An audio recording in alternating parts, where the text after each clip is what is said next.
Imagina un método agrícola tan efectivo que podría aumentar tus cosechas entre 100 y 300% sin fertilizantes químicos, sin pesticidas, sin tractores costosos, usando solo materiales simples como alambre de cobre enrollado en palos de madera. Imagina que este método fue documentado científicamente en la década de 1920, adoptado por agricultores en Francia, Australia, África y China, y luego misteriosamente desapareció de las enciclopedias agrícolas y fue borrado sistemáticamente de los registros académicos. Imagina que el inventor fue perseguido por lobbistas de la industria agroquímica emergente que vieron su tecnología como una amenaza existencial a sus productos sintéticos. Esta es la historia real y controvertida de la electrocultura, una práctica agrícola que utiliza la electricidad atmosférica capturada mediante antenas de cobre para estimular dramáticamente el crecimiento de las plantas, y que ahora está experimentando un resurgimiento viral en redes sociales a pesar del escepticismo de la ciencia convencional. La electrocultura no es una invención moderna de Internet, ni pseudociencia New Age sin fundamento histórico. Sus raíces se extienden hasta el siglo XVIII, cuando científicos franceses pioneros comenzaron a experimentar sistemáticamente con la aplicación de electricidad a plantas vivas. El físico Pierre Bertholon de Saint-Lazare fue uno de los primeros en estos esfuerzos, inventando el electrovegetómetro, un dispositivo diseñado específicamente para dirigir corrientes eléctricas al suelo a través de pilares conductores. Sus experimentos preliminares sugirieron que la electricidad tenía efectos estimulantes sobre el crecimiento vegetal, aunque los mecanismos permanecían misteriosos en esa era precientífica. El verdadero pionero científico de la electrocultura fue Carl Lemström, un geofísico finlandés brillante que en 1868 realizó una observación extraordinaria que cambiaría el curso de su investigación. Mientras estudiaba las auroras boreales en el norte de Finlandia y Noruega, Lemström notó algo peculiar. Las plantas que crecían en regiones donde las auroras eran frecuentes e intensas parecían crecer más vigorosamente, eran más verdes, más grandes y más robustas que plantas similares en regiones donde las auroras eran raras. Esta observación lo llevó a formular una hipótesis audaz. Quizás la electricidad atmosférica asociada con las auroras boreales estaba estimulando directamente el crecimiento de las plantas. Para probar esta idea, Lemström diseñó experimentos ingeniosos donde aplicaba corrientes eléctricas controladas a cultivos experimentales. En experimentos conducidos en Alemania, Lemström electrificó plantas de fresa, frijoles y cebada y observó resultados notables. Las plantas electrificadas crecían más grandes, maduraban más rápidamente y producían rendimientos significativamente superiores comparadas con plantas control no electrificadas. Sus hallazgos fueron publicados en revistas científicas respetadas de la época y generaron considerable interés en la comunidad científica europea. El trabajo de Lemström estableció la electrocultura como un campo legítimo de investigación agrícola experimental, inspirando a numerosos científicos y agricultores a replicar y expandir sus experimentos. El capítulo más dramático y controvertido en la historia de la electrocultura comenzó en la década de 1920 con el inventor francés Justin-Christophe Léaud. En 1920, Christophe Léaud presentó la primera patente relacionada específicamente con electrocultura, detallando un sistema ingenioso que utilizaba cables vibrantes para capturar electricidad atmosférica y canalizarla hacia los cultivos. Durante los siguientes 20 años, Christophe Léaud perfeccionó su sistema, escribió un libro completo titulado Electrocultura que explicaba los principios teóricos y aplicaciones prácticas, y trabajó incansablemente para promover esta tecnología entre agricultores. Lo más notable es que su sistema fue adoptado exitosamente por agricultores en múltiples continentes. Australia, África, China y numerosos países europeos reportaron aumentos dramáticos en rendimientos de cultivos. Sin embargo, aquí comienza la parte oscura de esta historia que ha alimentado teorías de conspiración durante décadas. Según relatos históricos, Christophe Léaud fue perseguido sistemáticamente por lobbistas de la naciente industria agroquímica, que acababa de desarrollar fertilizantes sintéticos basados en nitrógeno usando el proceso Haber-Bosch y que veía en la electrocultura una competencia directa y amenazante. Estos lobbistas supuestamente presionaron a gobiernos, instituciones académicas y editores de enciclopedias para suprimir información sobre electrocultura. La palabra electrocultura fue literalmente eliminada de enciclopedias agrícolas francesas durante este periodo, un acto de censura intelectual que es verificable históricamente y que continúa alimentando sospechas sobre motivaciones corporativas detrás de la supresión de tecnologías alternativas. La Segunda Guerra Mundial marcó efectivamente el fin de la electrocultura como práctica agrícola mainstream. Durante y después de la guerra, fertilizantes sintéticos y pesticidas químicos, muchos derivados de tecnologías de guerra química, se convirtieron en la base de la revolución verde que transformó la agricultura global. Los productos químicos mostraban resultados inmediatos, visibles y fácilmente cuantificables. Nitrógeno sintético hacía que las plantas se volvieran verdes intensas y crecieran rápidamente. Las empresas químicas tenían recursos masivos para investigación, marketing y lobby político. En este contexto, la electrocultura, que requería comprensión de principios electromagnéticos menos intuitivos y cuyos mecanismos de acción no estaban completamente explicados, fue marginada y eventualmente olvidada por la agricultura convencional. Durante décadas, la electrocultura existió solo en los márgenes, preservada por agricultores excéntricos, experimentadores independientes y algunos investigadores académicos curiosos que continuaron explorando estos fenómenos sin apoyo institucional significativo. En 1918, el Ministerio Británico de Agricultura, Pesca y Alimentación había formado un comité para probar electrocultura en cultivos agrícolas, pero eventualmente abandonó el proyecto cuando los fertilizantes sintéticos mostraron resultados más inmediatos y prometedores desde una perspectiva de agricultura industrial a gran escala. Ahora, en el siglo XXI, la electrocultura está experimentando un renacimiento extraordinario impulsado por redes sociales, particularmente TikTok, YouTube y Facebook, donde vídeos de jardineros caseros mostrando plantas aparentemente masivas y saludables cultivadas con antenas de cobre simples acumulan millones de visualizaciones. Este resurgimiento está impulsado por múltiples factores convergentes. El deseo creciente de reducir dependencia de fertilizantes químicos caros y ambientalmente problemáticos, el movimiento hacia jardinería orgánica y regenerativa, la fascinación con tecnologías suprimidas u olvidadas, y la democratización de la experimentación agrícola, donde cualquier persona con un jardín puede probar métodos no convencionales y compartir resultados instantáneamente con audiencias globales. Sin embargo, este resurgimiento también ha traído problemas. Las afirmaciones se han vuelto cada vez más exageradas y menos ancladas en evidencia rigurosa. Vendedores oportunistas venden kits de electrocultura costosos con afirmaciones milagrosas sin fundamento. Para comprender si la electrocultura tiene mérito genuino o es simplemente el último jardín de mitos virales, debemos examinar críticamente tanto la evidencia histórica como la investigación científica moderna, los mecanismos propuestos de acción y los resultados de experimentos controlados. Lo que emerge es un cuadro complejo y matizado donde algunos aspectos de la electrocultura tienen fundamento científico plausible mientras otros parecen basarse en comprensión errónea de física básica, pensamiento mágico o simplemente el efecto placebo del jardinero que presta más atención a plantas experimentales. Los mecanismos propuestos para cómo la electrocultura supuestamente funciona varían desde lo científicamente plausible hasta lo completamente especulativo.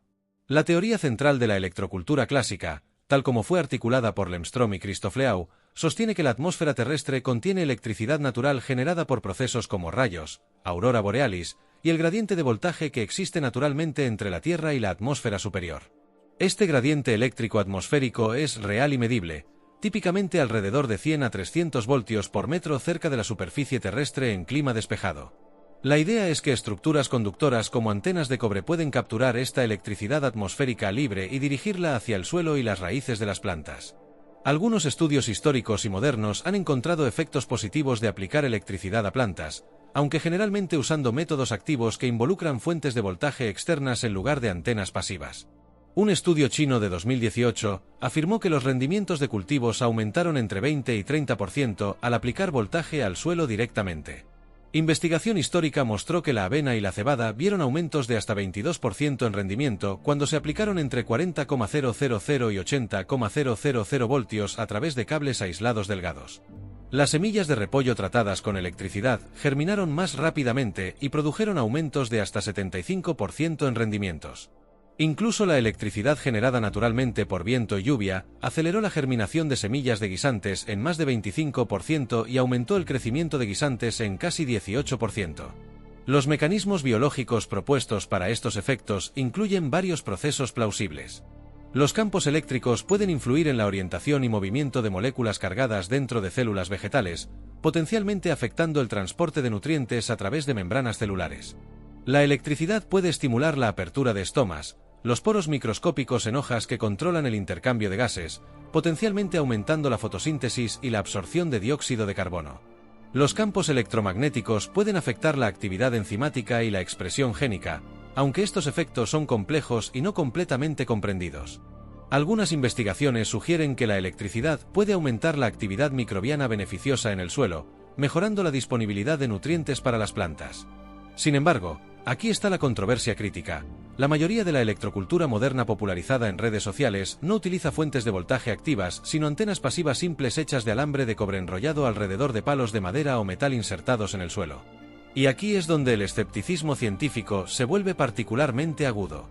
Los físicos señalan que estas antenas pasivas simplemente no pueden generar las corrientes eléctricas significativas necesarias para producir efectos biológicos medibles.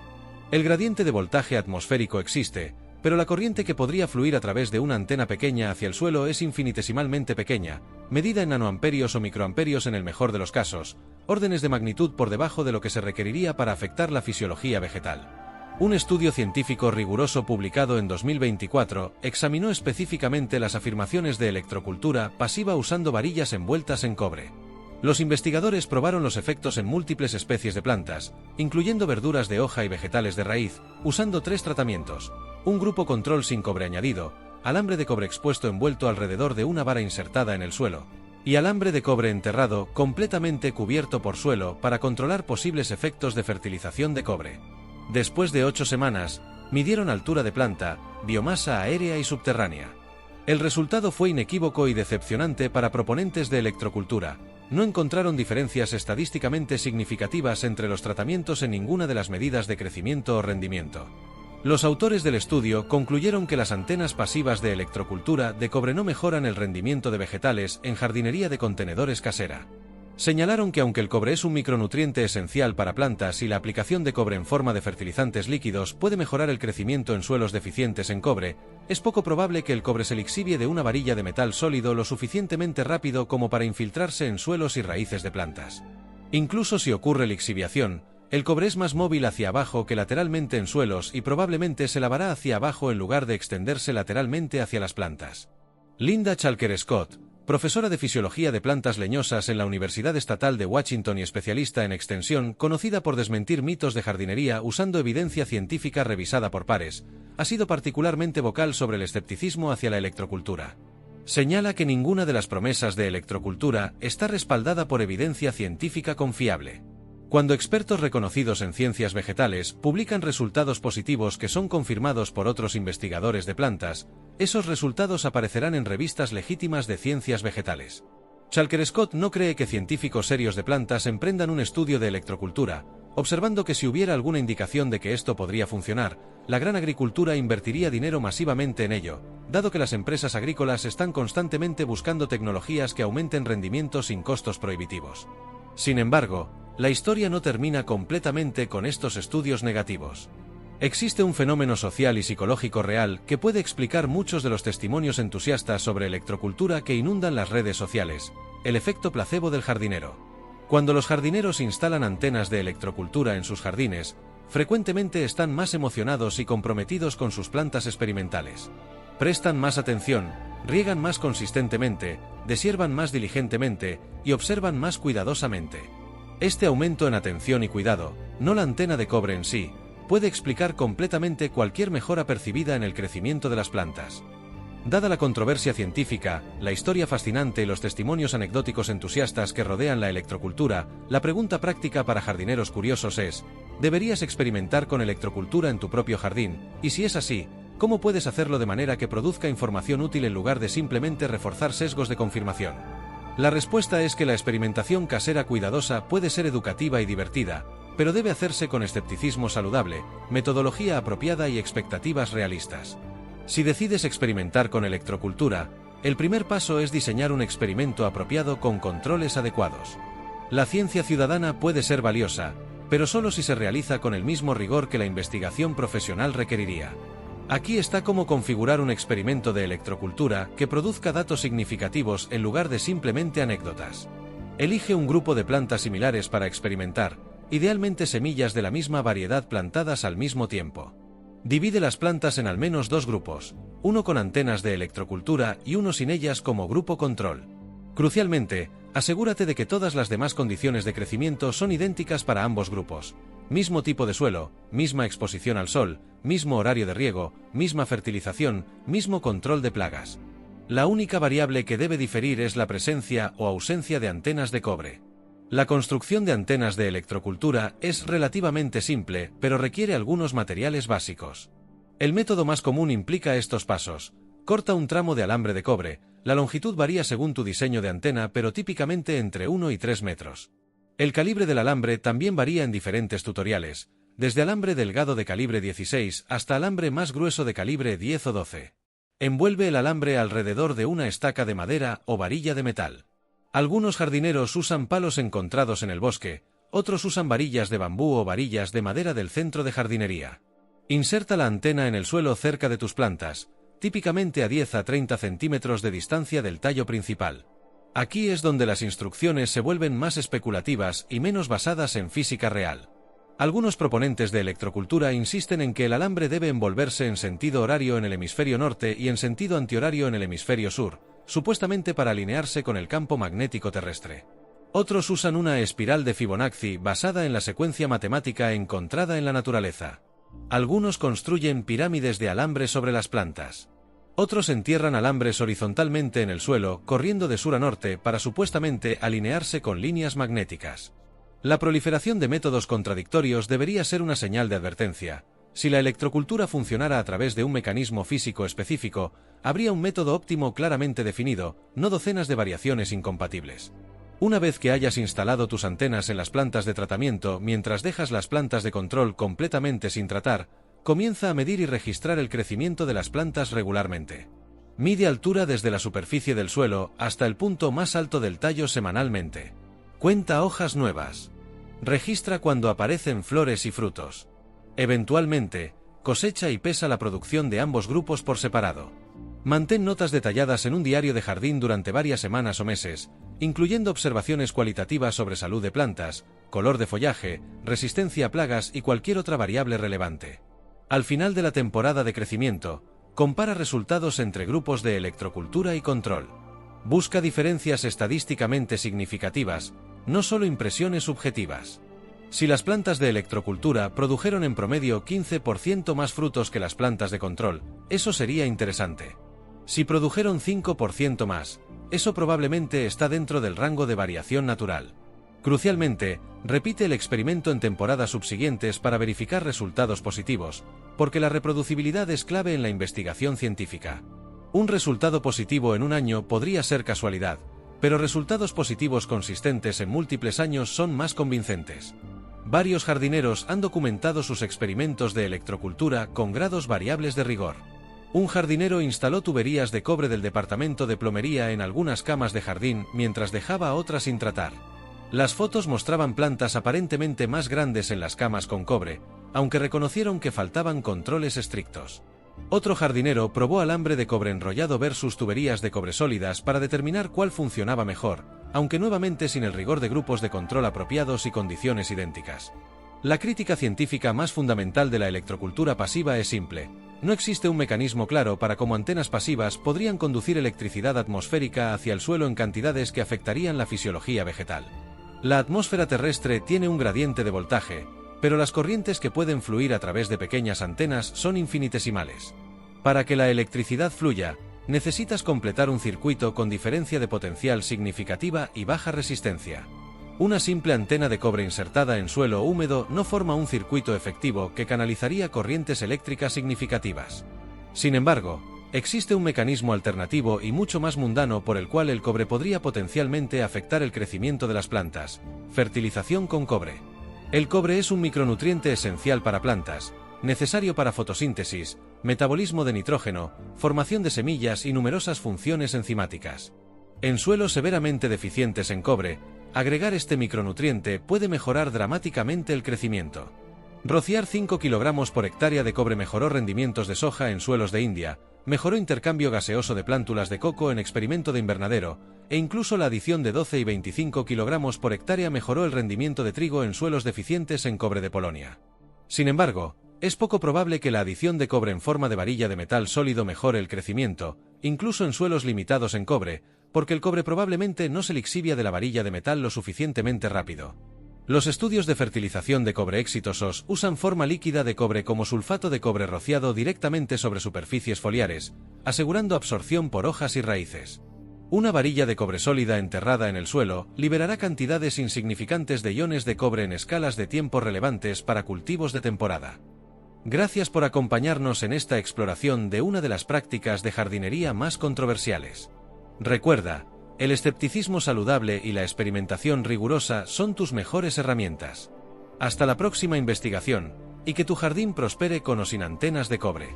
Dale like y suscríbete para más contenido que examina críticamente afirmaciones agrícolas virales y separa hechos de ficción.